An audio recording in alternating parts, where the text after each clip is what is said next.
Hi, Bothered Brigade. Here's what's bothering me today.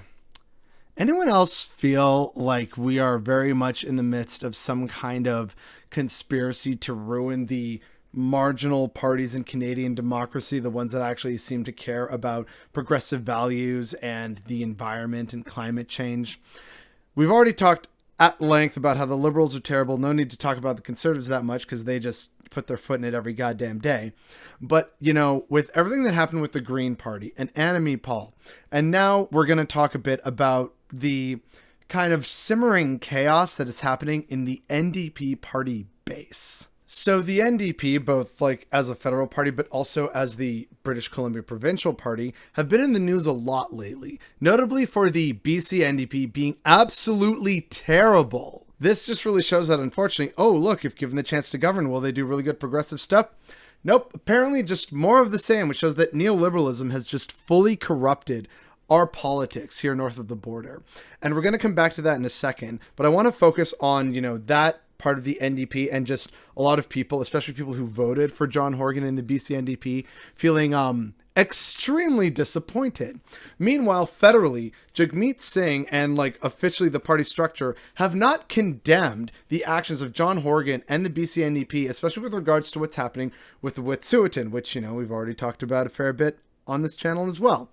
And so right now, a lot of people are feeling very sad and dejected for being NDP supporters, especially because of what is a perceived silence on a lot of really core issues. The NDP is supposed to kind of be, better than the other parties at this, right?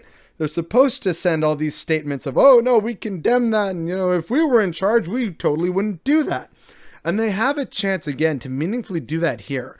But they don't because of a lot of various internal party politics. And that brings us to some other stuff that happened recently. The Scarborough Riding Association recently got into some hot water and has trended within NDP circles because of basically skullduggery around the current candidate, which many people, quite frankly, are tired of, and no one else was really given much of a chance. Like, a new breath of fresh air was basically forced from the party. And this is unfortunately something that has been reported on by several other attempted NDP candidates, whether they're running federally or provincially.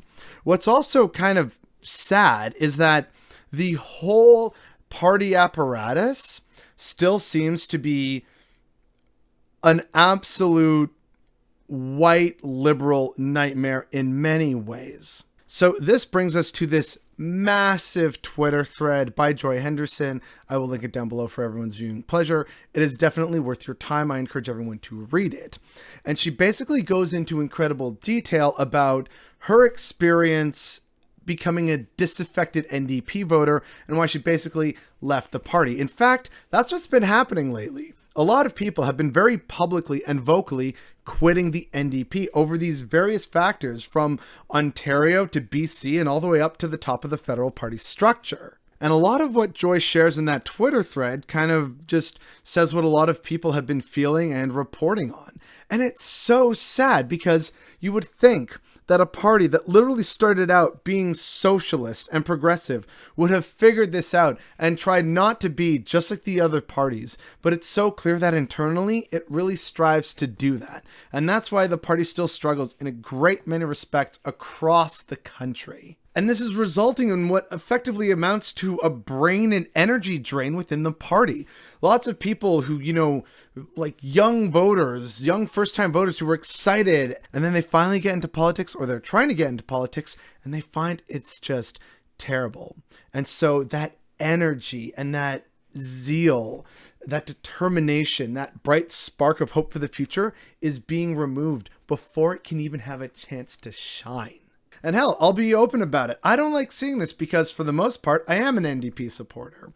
This is the party that I have generally voted for most elections I've been able to vote for. The only reason I'm still technically, I guess, a Green Party member is because I tried to get an actual Democratic Socialist elected as leader of the Green Party of Canada. So I can't exactly quit something that I haven't officially been a part of, but it's still sad to see a party that I tend to agree with in terms of my values and what I want to see implemented in Canada.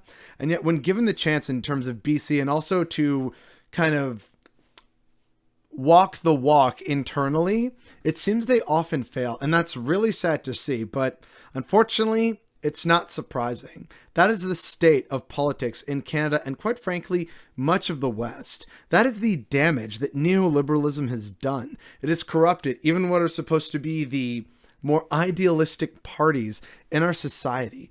That is how sinister neoliberalism and capitalism are, that it can fundamentally help to ruin democracy from the inside out because everyone's trying to work within that framework and not offer anything better. They're just trying to hope that people wake up one day and think, oh, you know what? They're basically another centrist party, so I don't have to vote for this centrist party. Please just give yet another centrist party a chance. And it's just such a problem. And I'm not even sure how we begin to address it.